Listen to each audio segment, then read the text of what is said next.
When you start to look at our healthcare system and start to think how the foundations of health aren't being taught, aren't being recommended, aren't being put on prescription pads. Nobody's saying, hey, this is the kind of diet you need. This is the things you need to adjust in your diet. I need you to get off the couch more. No more watching episodes of whatever it is on Netflix. I need you to spend your Netflix time walking around the track. None of that is going on a prescription, and all of that is the foundation of health. 76% of African Americans are vitamin D deficient. I think somewhere around 60% of Americans in general. Vitamin D plays a critical role in our immune system and so many other things as well too. Nobody's emphasizing on the prescription pad when you have vitamin D deficiency, how much sun do you need to get? As a matter of fact, they're telling you the opposite thing. They're telling you you probably need to stay out of the sun because it'll cause cancer. So when you think about our hospital system and even how sometimes the system is incentivized by people being sick.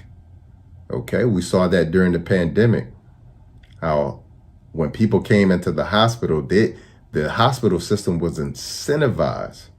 It was incentivized, either 19,000 or 39,000. If this patient had this, they get this. If this patient had this, they get this amount of money. So when a system is incentivized for people to be sick, then guess what? People are going to be sick. Okay. And I've talked about this before, the power of diagnosis. When somebody tells you you're sick, how that triggers your body, how that triggers your programming in your mind, and how powerful your mind is to make you sick. Okay. To make you commit to those habits that were making you sick in the first place.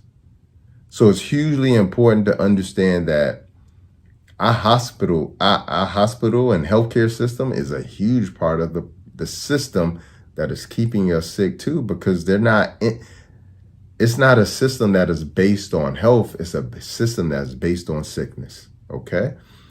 The other part is the American food. The American food here. American food is banned in a lot of countries. It's banned in all of Europe. It's banned in Japan. It's banned in Russia. It's banned in a lot of countries. As a matter of fact, there are things that are very simple that you would never think, why is this banned? I did a whole entire video on that, so go check that video out. The U.S. foods that are banned in in U.S. countries, other countries. So go check that out. But for instance, milk is banned. U.S. milk is banned in other countries. Why? Because it contains a hormone called RBGH. Okay? You can't put exogenous hormones in human beings or any other animal and not expect them to be affected by it. This is why there's so many hormonal issues in both men and women today. Okay? BVO, brominated vegetable oil, banned in other countries, but legal here.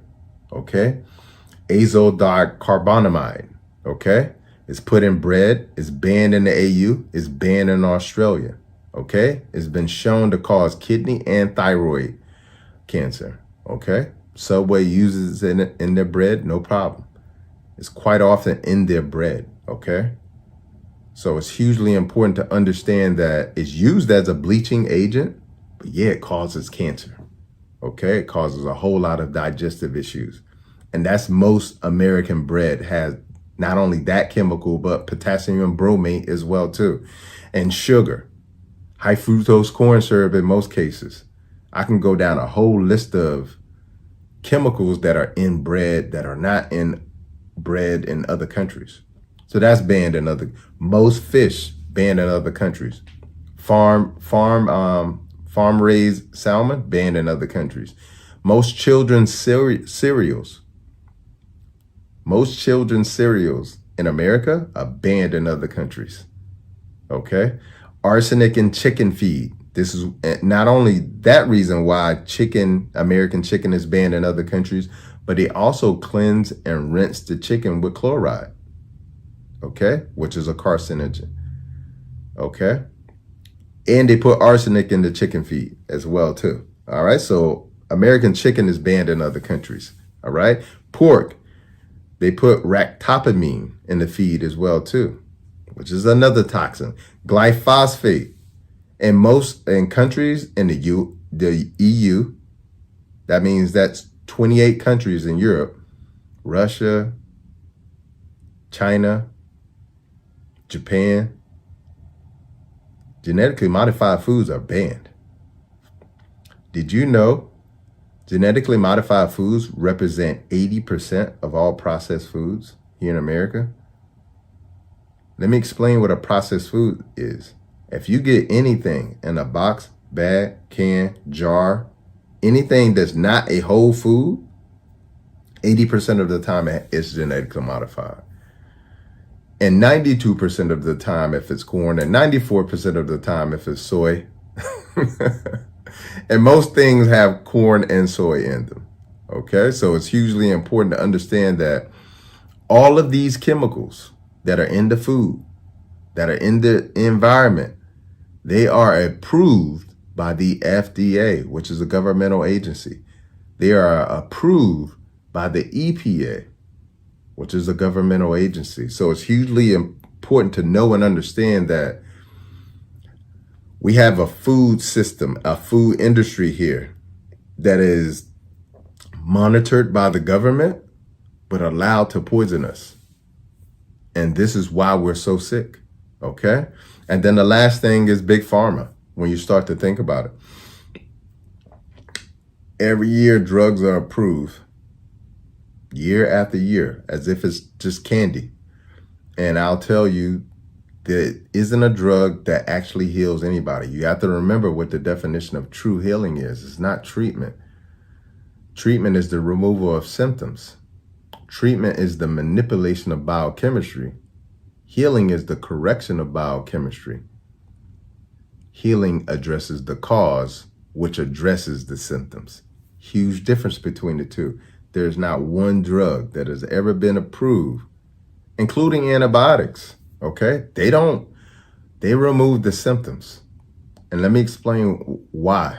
And I'm not saying that antibiotics have absolutely no use, but it's important to know when you consume antibiotics, they kill all of your good bacteria in your gut. It's like taking a grenade and throwing it in your gut and in your body. And in your microbiome, that good bacteria in your gut is responsible for about 80% of your immunity. It's responsible for maintaining a healthy weight.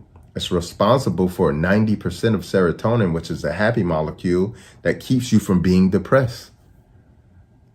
So even though it may got rid of the symptoms of the infection, it does not mean that it has addressed the cause. Because we can be in a room and there'll be 100 people in the room, and let's just call it work environment, and a flu breaks out. Not 100% of the people get the flu. And that's not because they didn't come in contact with somebody who had it. That's because their immune system is set up in such a way where they had the ability to fight it. And when we live the right type of lifestyle, then we have that ability as well too. So big pharma, when you think about the third leading cause of death is medical error, big pharma plays a huge role in that. And when you start to think about all of the billions of dollars that are made by big pharma and all of the hundreds of thousands of people who are killed by drug interactions, killed by the side effects of drugs, whose health is ruined by the side effects of drugs, you start to understand that when you look at this system all together instead of looking at it individually, this is what you get. You get toxic media that is programming us to want fast food because we're seeing it all the time. You get toxic media that is programming us to believe that when we get sick, we go get a medication. Sometimes it makes us believe that we're sick when we're not even actually sick. That's how strong the programming is.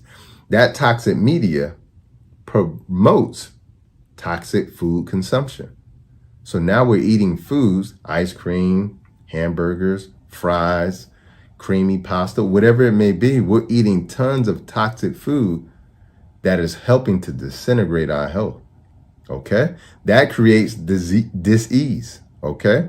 So that food and the negativity in the media is basically programming us to eat unhealthy and to think unhealthy, okay? Which creates disease. That feeds the healthcare system, which is a sick care system because it's not even there to help people get back to their health. I've never seen anybody go into the hospital and actually get back to their health. They slowly but surely degenerate. And what I mean by that is you may go in the hospital and they get your blood pressure to go back to, what is considered normal. Okay. Again, manipulation, not correction. But you have to take that medication the rest of your life. And I've never seen anybody start with one medication and end with one medication. They start with one, a diuretic, then they go to an ARB, then they go to an ACE inhibitor, and then maybe they get a beta blocker. Then they start hitting them with the strong stuff. So it just progressively gets worse over time. Nobody just sticks with the one medication. That shows you that it's getting progressively worse. Okay? So we got a healthcare system that is built on sickness.